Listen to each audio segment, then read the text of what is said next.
welcome to Vlogmas Day 2. You guys already know what time it is.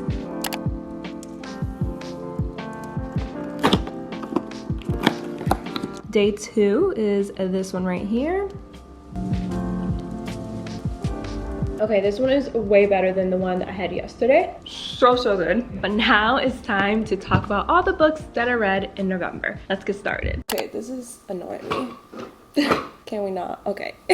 Good. I read some pretty good books for the month of November. I'm actually pretty happy with how the month went in terms of reading for me. I feel like I was in a reading slump for such a long time, and now I'm getting back into reading and actually enjoying it again. So that's good. I read a little bit of everything. I read some thrillers, and then I also read some holiday romance novels that I thought were super cute. So we're going to talk about those today. The first book that I want to talk about is Behind Closed Doors by B.A. Paris. This is a thriller, a domestic thriller, I believe, and it revolves around a married couple who seems to be like the perfect couple. They seem to have it all. They have money. The wife is beautiful. She's a stay-at-home wife, takes care of the house. She gardens, she cooks. The husband is a very successful defense lawyer who has never lost a case before. So the question is, are they as perfect as they appear, or is it all a lie, and what actually goes on behind closed doors? I felt so anxious reading this book, but I loved every second that I read it. It's definitely a psychological thriller, and I haven't read a psychological thriller in such a long time that actually kept me at the edge of my seat, and this one was very much that. There's a ton of topics that are covered in this book that can be very triggering, so make sure that you look up the trigger warnings before you pick up this book. It deals with a lot of mental and psychological abuse, so it is a little bit slow in that regard, but the psychological abuse, you guys, again, it gave me so much anxiety that I honestly had to pause my reading just to take a breather because it was a lot. I don't want to talk too much about the details regarding this book because I don't want to spoil it. I think if you go into it not really expecting anything, you're going to have a great reading experience. Like, I didn't look up any triggers prior to reading this book, and I probably should have, but I think this is the perfect book to read on a rainy day, just to get all the creepy, scary vibes. I honestly give this book a 4 out of 5 stars. It was absolutely great. The only reason I'm not giving it a 5-star rating is because I felt like the ending was really rushed, and as the reader, I didn't get any closure for the characters. I felt like the author could have definitely written the ending a little bit better, or maybe have done a final chapter, maybe like 3 or 5 years down the future, so we could see where the characters are in their lives. But other than that, I absolutely love this book and I highly recommend. And then the next book is the complete opposite from Behind Closed Doors, and that is Christmas as Silver Falls by Jenny Hale. Look at this cover, you guys. Doesn't this cover scream cozy Christmas vibes? Like, I'm obsessed. I absolutely loved reading this book. It was the opposite experience from reading Behind Closed Doors. I felt like I was drinking a big cup of hot cocoa while reading this book. It is a typical Christmas holiday Hallmark type of book. I'm honestly such a sucker for like those corny,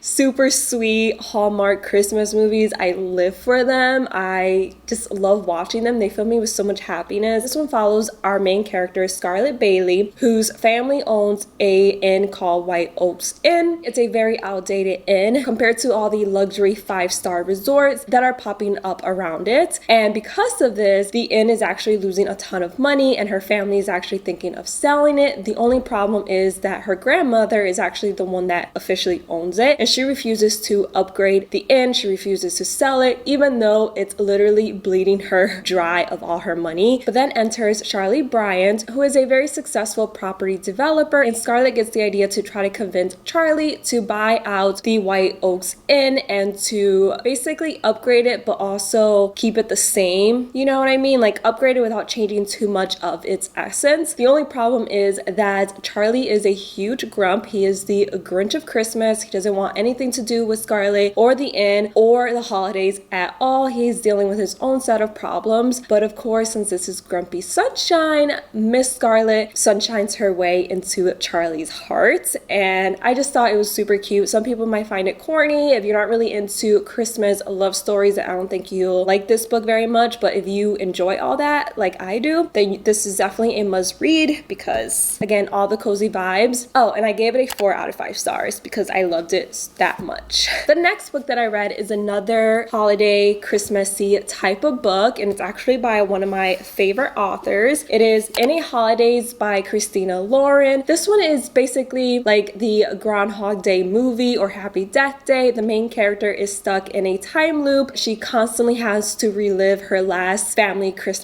vacation, and she's trying to figure out why is she stuck in this time loop and how does she break it. It's a romantic comedy. I enjoyed it, but I really didn't get all the Christmassy vibes that I wanted. I just expected a little bit more of the holiday vibes from it, so I only gave it a 3 out of 5 stars. I also felt like the author abandoned the time loop trope very early on in the book. I felt if she continued using that trope throughout the book, at least maybe like halfway or more than halfway through the book, I would have enjoyed it a little bit more. So I was a little disappointed. Another thing that I didn't really like was the love story. I just felt like the love story felt so forced, and I was actually rooting for another guy who I thought was the main character's initial love interest, but it turns out that I was wrong and she was actually meant to be with someone else. You'll understand it if you read it. Again, I don't want to give too many details away in case you haven't read it. Overall, I gave it a 3 out of 5 stars, and of course I would still recommend it to you guys because I know that a lot of people love this book and I enjoyed it. It just wasn't one of my faves. The next book that I read, it was a thriller, and it was Falling by TJ Newman. If you watch my bookstore vlog where I picked this book up at Barnes & Noble, then you would know that I was super excited to start it, and it's taken me a few months to actually start it because, again, I've been in a reading slump, but I finally read it this month and it was such a letdown. I gave it a 3 out of 5 stars. If you're not familiar with what this book is about, it's basically about an airline pilot who is flying a commercial airline when he gets word that his family is being held hostage, and in order to save his family, he has to crash the plane and kill everyone on board, including himself. So throughout the book, you basically see the main character, the pilot, struggle with what to do. Obviously, he doesn't want to kill everyone on board, but he also doesn't want his family to die. This book started off with a literal bang. Absolutely loved the first chapter, or was it the prologue? I think it was the prologue. Loved the prologue, grabbed my attention from the get-go, and then it went downhill from there. It lost its suspense for me, and the ending was super predictable. The twists were super predictable, so that's why I gave it a 3 out of 5 stars. It was still enjoyable, but since the prologue started off with a bang and it was so good, I expected the entire book to be even better, and it just wasn't. So if you want to read this book, just keep in mind that it's definitely a slow burn, but I still think it has a very unique plot, so I would still recommend it because you never know, you might actually enjoy it way more than I did. The next book that I read was One Day in December by Josie Silver, which if you watch my Vlogmas day 1 video that went up yesterday, then you probably already know my thoughts on this book. This book basically follows 2 main characters. It follows Lori and then it follows Jack throughout their lives in the span of 10 years. Lori and Jack see each other at a bus stop. Lori's on the bus, Jack is on the bus stop bench, and they have this moment where they feel instantly connected, like love at first sight, if you will. However, the bus just drives away, so Lori can't get off and Jack can't get on. So she spends a long time trying to find Jack and to try to find this person that she had an amazing connection with through a bus window. Unfortunately, her best friend Sarah introduces her new boyfriend to Lori, who happens to be Jack, and that basically starts their whole story. They go through heartbreaks, they go through marriages, breakups, a bunch of different things throughout those 10 years. What I liked about this book is that it is actually dual POV, which I didn't know going into it.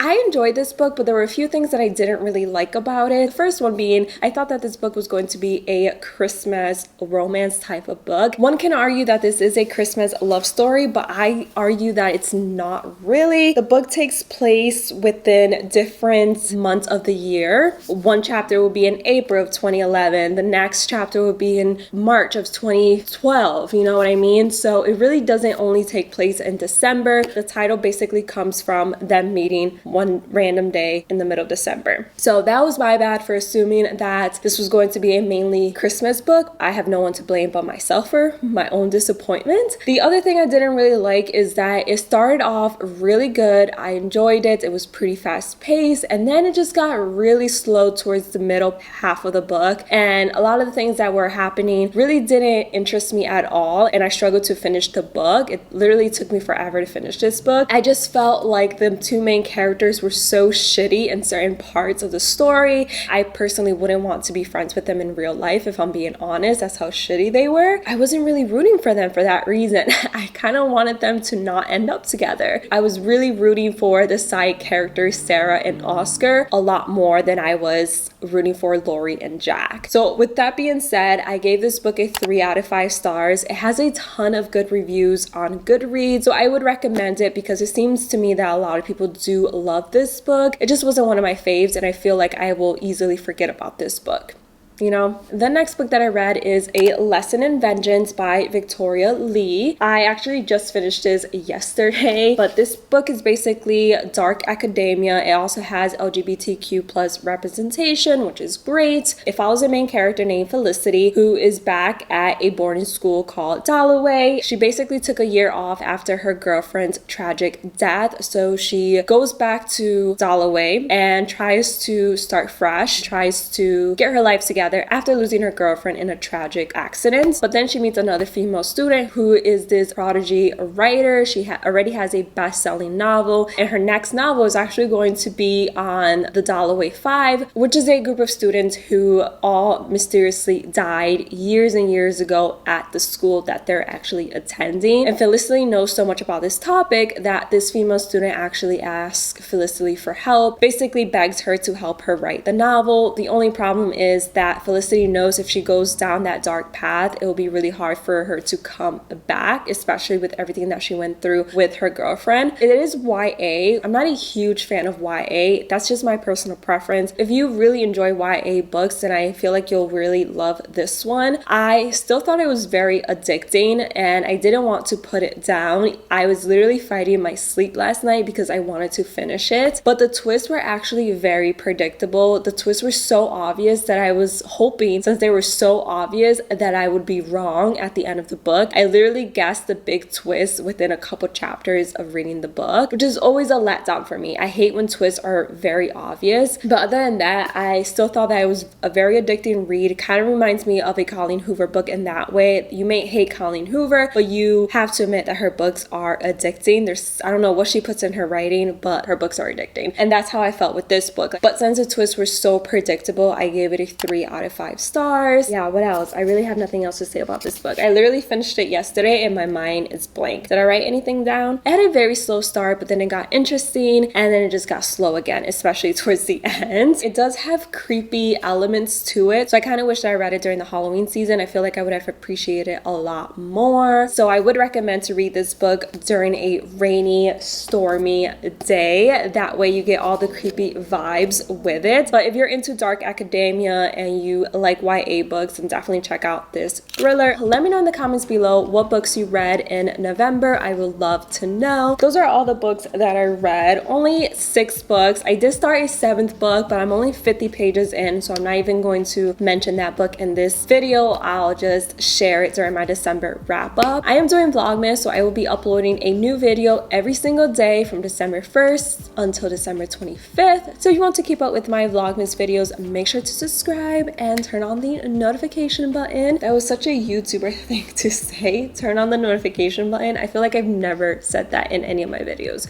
but really turn on the notification button so you don't miss out on my Vlogmas. I really hope you guys enjoyed watching this video, and if you did, don't forget to give it a big thumbs up. Again, don't forget to subscribe, and I'll see you guys in the next one. Bye guys.